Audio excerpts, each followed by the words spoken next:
It's not quite the MCG, but we have brought Melbourne weather with us. And it's not quite the MCG, but let me tell you, the Port Adelaide Football Club has won more premierships on this hallowed turf than any Melbourne club has won on that ground. Good evening, Premier, Deputy Premier, Ministers, Federal and State MPs, one and all, members of the Fair Work Commission, including Senior Deputy President and Deputy President, all of the employers here tonight, all of the employer representatives here tonight, trade union and ALP secretaries, SDA national councillors, members of the media, ladies and gentlemen. Welcome to the branch dinner of the 2013 SDA National Council. Whether a shop steward or the Premier of the state, all of us here tonight are active members within the community, thinkers and leaders within our respective roles. Which means we all probably quite rightly expend a lot of energy following current affairs. But when you live and breathe the news, it is easy to get bogged down within it. It can be all-consuming and on occasions deflating. The story of the hour, the debate of the day, the personality of the week, the endless analysis. So every now and then, you would do well to take a more holistic approach and just have a look at how things are travelling along. Of the 196 countries in the world, Australia has the 5th highest GDP per capita. On this important measure of the standard of living, only Luxembourg, Qatar, Norway and Switzerland are ahead of us. And they all have a population of less than 10 million and barely win a crusket at the Summer Olympics. Another widely accepted measure of a nation's performance is the Human Development Index, which is a composite statistic combining economic performance and wellbeing measures such as life expectancy and education performance. On that score, Australia comes second in the whole world. Only Norway pips us, and Norway is dark half the time, cold all of the time, which is probably why none of the 10 top most livable cities in the world are Nordic, yet 4 of the top 10 are Australian cities, including this one, which is 5th. All of a sudden, things are looking up.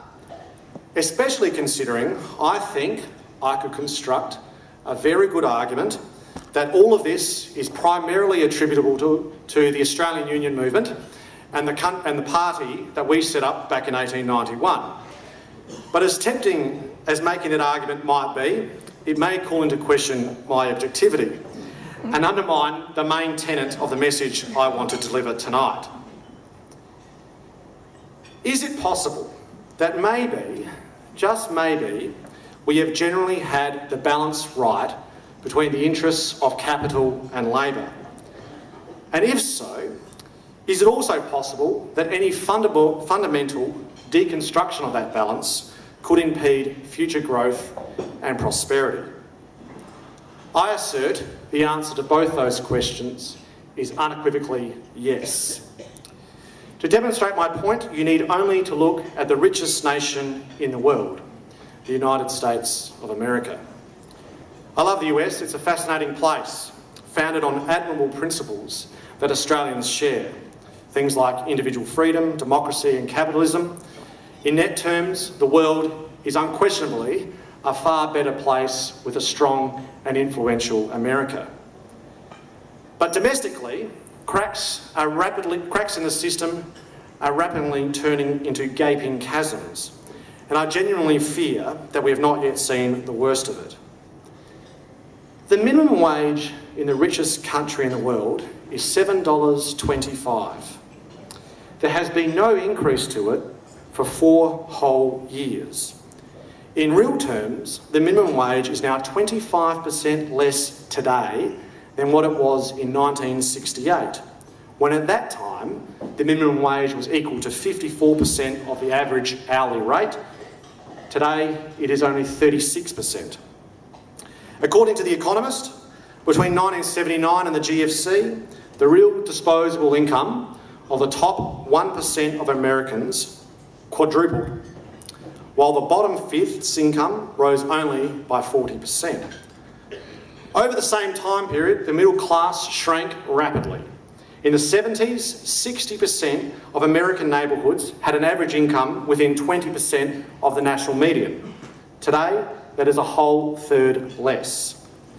Again, according to The Economist, hardly the bastion of anti-capitalist sentiment, during the post-GFC recovery, 95% of the income gains have gone to the top 1%.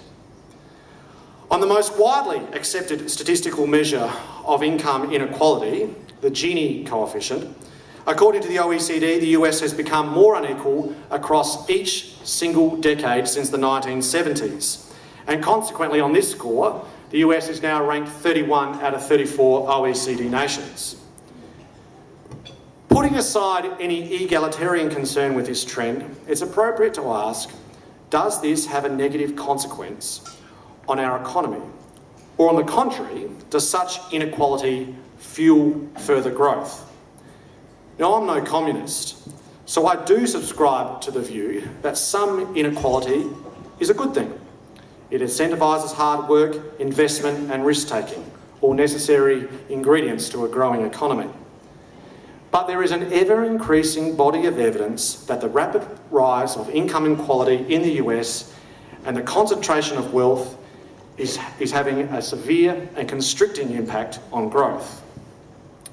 Recent IMF research shows that increasing inequality weakens demand, thus slowing growth.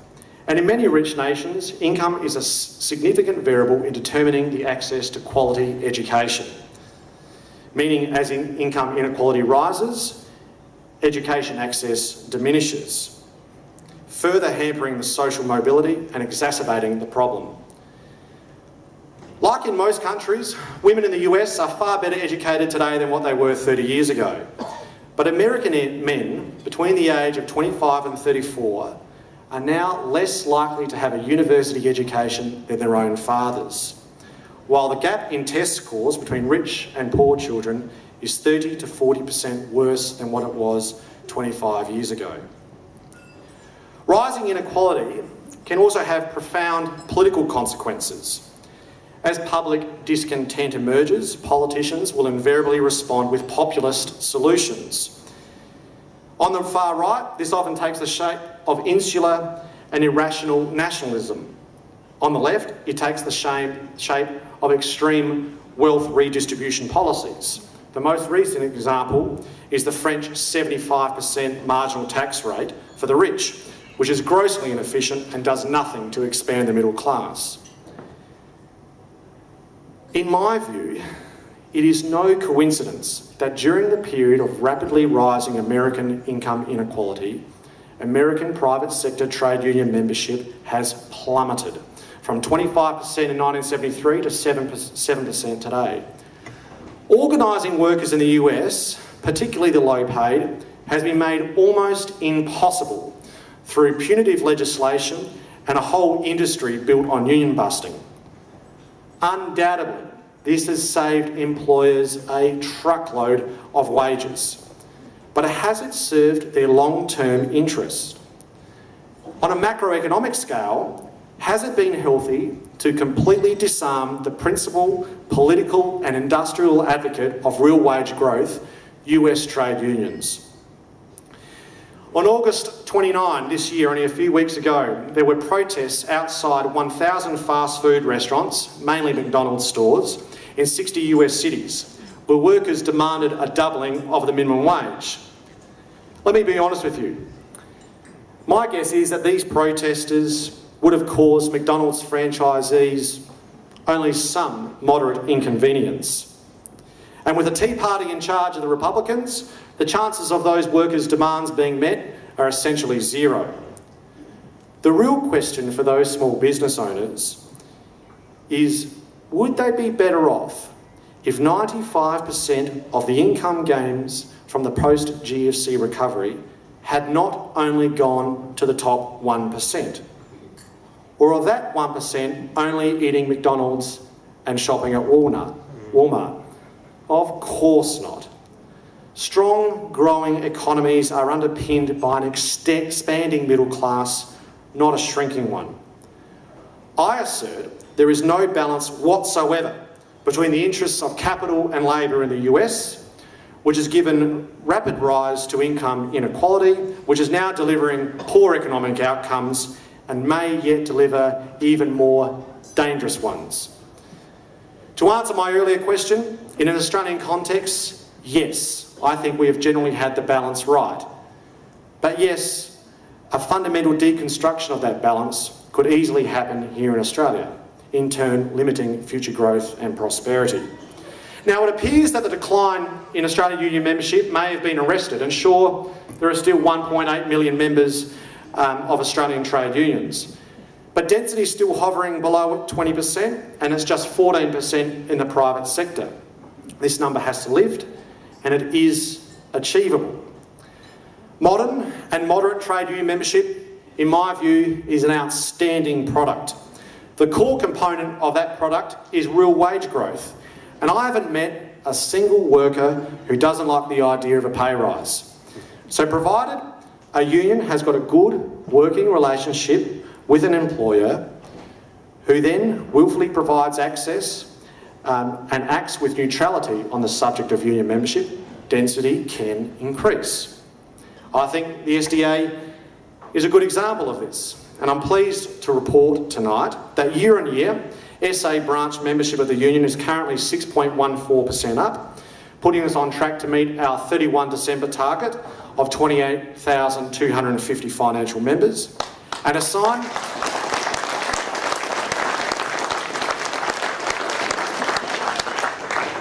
They're not going to like this, but as a sign of my confidence in my devoted and hard-working staff, tonight I set a new, once unthinkable target of reaching 30,000 members by 31 December 2016. If this is achieved, our branch of the union will be bigger will be 50% larger than what it was this time a decade ago. Good unionists understand the boss needs to make a quid and that capital needs to make a return. Good employers understand there are such a thing as good unionists. And good governments understand good unionists arguing it out with good employers to deliver real wage growth is good economics. So it's all good. Unless, of course, you get a government that isn't fair dinkum about a viable union movement.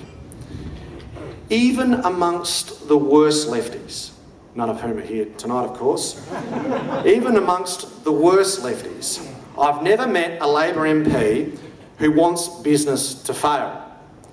But I'm pretty sure you can find Tories who love the idea of unions folding.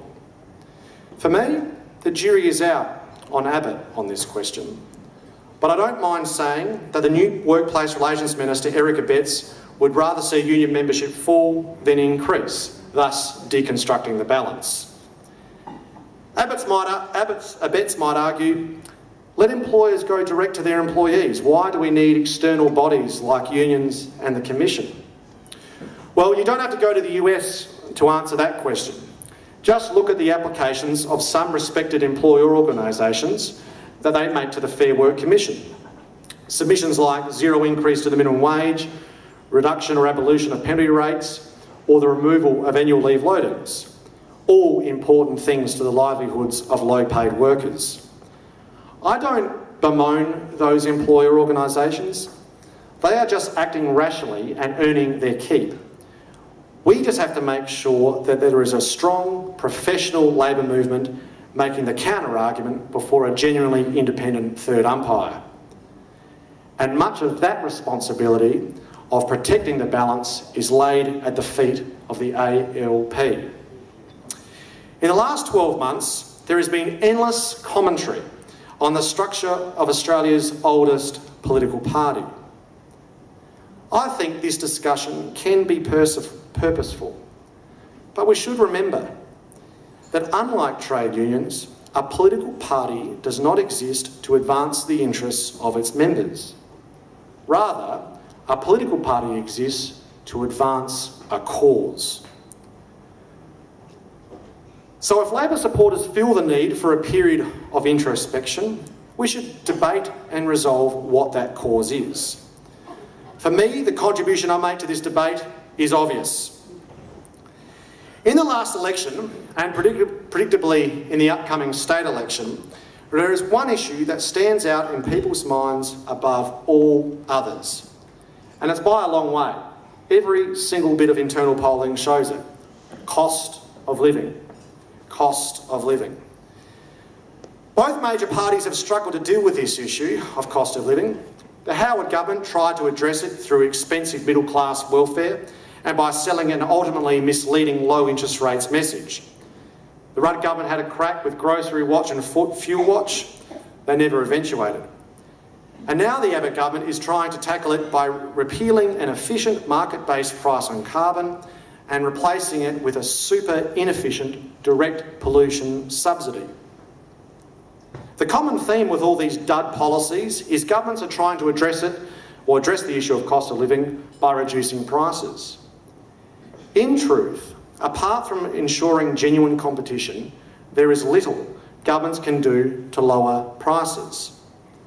So the sooner politicians start admitting to the electorate that their influence on the price of groceries, petrol and utilities is at the margins, the better. So what to do? Well, the answer is staring us in the face. What better way to deal with the cost of living than to ensure wages keep up? And before anyone refers to a wage price spiral, I'm not talking about nominal wage growth, but real wage growth on the back of improving productivity, not just profitability. We need a national wages policy with a core objective of real wage growth for everyone, but particularly the low paid. Such a policy would underpin an expanding middle class, enhancing future growth and prosperity. Such a policy would not just be economically sound, but also morally right. Only one party can deliver such a policy because there is only one party that has prosperity for all in its DNA. Only Labor has well-paying jobs as its core business. The trick for Labor is not getting distracted by other ventures, albeit some of them very important, to the extent that we forget the core business. If this agenda is not ideologically pure enough for you, if you need more social engineering in your politics, then join the Greens.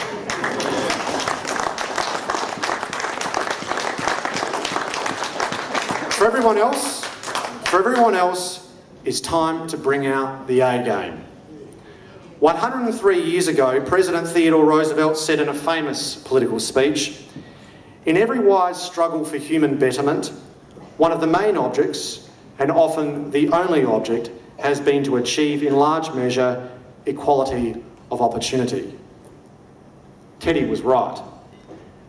Our great movement has always been about human betterment through equality of opportunity, and it is an eternal struggle. But that struggle is still wise and it's still worth it. Thank you for coming.